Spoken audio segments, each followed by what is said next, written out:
Hi everybody, it's me again. In our last class, I was asked to prepare a video to go over and summarize how I would have how we would have reviewed, done the review for final, and I was asked to prepare a video and do that so you can watch it. And one of the things, so I'm going to go through here chapters 1 through 14. And talk about the main things that you should know and understand to get ready for this final. Remember, the final will be true and false and multiple choice. It's about concepts. But chapter 1 talks about the goal of managerial accounting. You need to understand the difference between managerial accounting and regular outside financial accounting. Planning for budgets and planning, then there's planning for budgeting for planning, control, performance reports, decision making. And then we get into different costs, concepts called variable costs, fixed costs, sunk costs, opportunity costs, direct and indirect costs, controllable and non-controllable costs. Those are things that we should know. And then we have the impact of technology on management, especially the value chain where the information is shared with suppliers. And information gets back and forth, so it just speeds up the flow of supplies into a company. Chapter 2 is about job order costing. So you need to understand the difference between job order costing and process costing. Chapter 2 is job order costing, and there's a thing called manufacturing costs, direct labor, manufacturing overhead, selling costs. These are non-manufacturing costs. Selling costs, they're also in general administrative costs. They're also period costs. You need to understand the difference between period costs and product cost. And then know what a cost of goods manufactured statement is, cost of goods sold, how that's all calculated, direct material costs, direct labor costs, and then manufacturing overhead. Those are the things in Chapter 2 that are important. Chapter 3 is process cost accounting. It's quite different than job order cost accounting. And so it's important to understand it. Product flows through departments. Cost flows through accounts. Direct material, direct labor, and manufacturing overhead, transferred in costs. Then there's a thing called calculating equivalent units, cost per equivalent units. And then you have costs transferred out and how you determine those costs. Ending work in process. Then you have a thing called reconciliation of units. The units go into the process, the units come out of it, have to be reconciled. The costs that go into the system, the manufacturing process, have to be reconciled with the costs that go out. So that's Chapter 3. Chapter 4, cost, volume, profit analysis.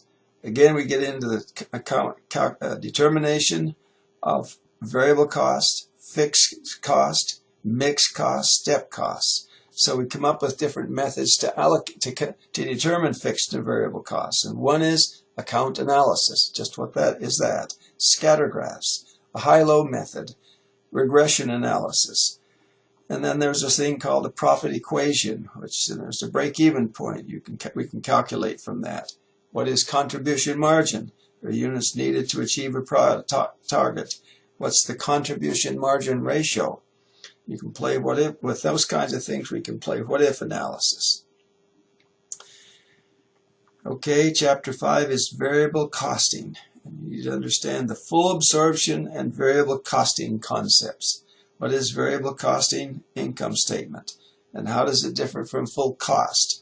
Remember, in full cost, the fixed cost in overhead goes into the cost of goods sold, and so at the end of the period, if we produce more than we sell, then we've got more costs in the ending inventory in a full costing method than in a variable costing. So when the quantity produced is equal to the quantity sold, the bottom line, the net income for a full costing statement is the same as it is for a variable costing statement. When we produce more than we sell, then because there's more fixed cost in ending inventory under a full costing method, This profit is greater with the full costing system than it is with the variable costing system. So you need to understand how that happens and why that is. Chapter 6, cost allocation of indirect costs, and then also a concept called activity-based costing. And we need to allocate, businesses need to allocate indirect costs for decision making to make sure they can keep track of every cost and reduce frivolous use of common resources to provide full cost information for the operation. So one of the things we have to do with an overhead is we have to select the cost, determine the cost objective, forming a cost pool, and select a method of allocation. And there's a direct method of allocating services, product services. Then it talks about activity-based costing. We need to understand that. It's really more costly. It breaks the cost down into a lot more cost centers, and so it's a more refined allocation of activity-based costing, and it actually ends up being more accurate determination of the costs. I hope I haven't stumbled through that too badly. Chapter 7, the use of cost information in management decision making. This is an interesting chapter, I thought. You come up with additional processing decisions, make or buy decisions, dropping a product line decisions, and then also it says beware of the cost spiral, and that's to do with a cost plus contract or cost plus way of calculating costs. And then we get into the allocation of joint costs, the additional processing decisions of joint costs, and so forth.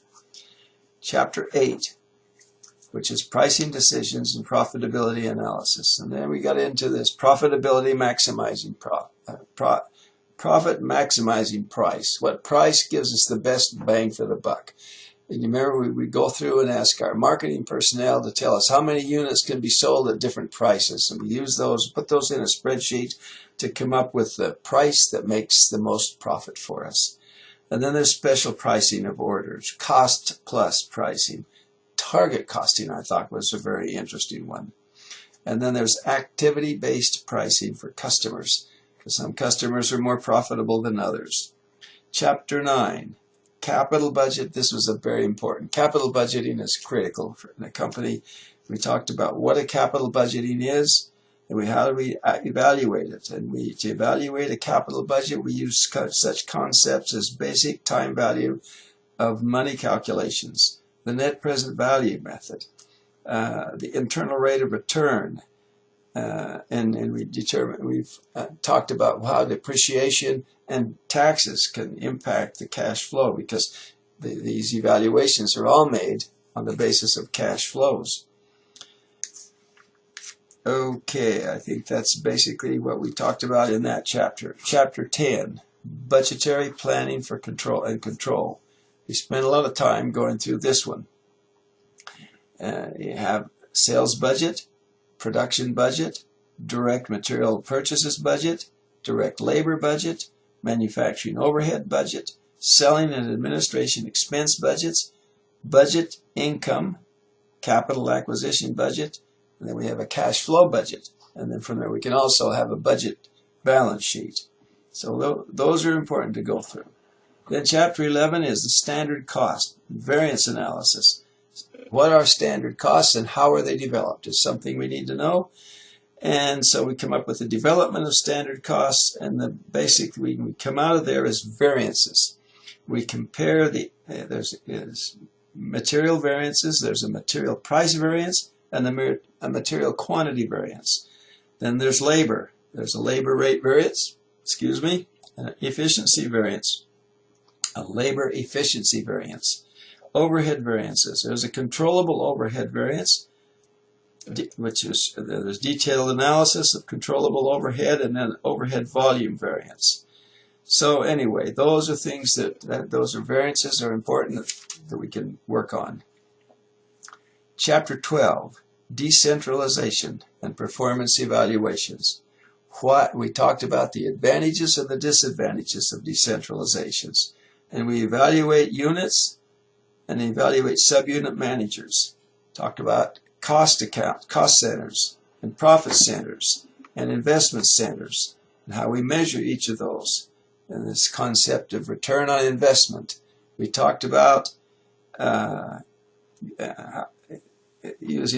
up with a concept called the economic value added, EVA, and how that gets calculated, the residual income, and how important it is for that, and that measurement of those. Chapter 13 is we didn't do chapter 13. We did chapter 14. And chapter 14 is why managers analyze statements. And in that we talked about horizontal and vertical analysis of statements. We talked about different ratios, profitability ratios, turnover ratios, debt-related ratios, and all those things are important. And we talked about that. One thing that I would like to point out, in each of the chapters, there is a self-assessment, and the answers are there, but there's about 10, 12 questions. They're multiple choice questions, and they're very good, and each chapter has got one. My suggestion to you is that you go through each of those in each chapter, and it will help you to get ready for this exam. I look forward to seeing you and meeting with you at the time of exam, and hope you all do well. Thank you.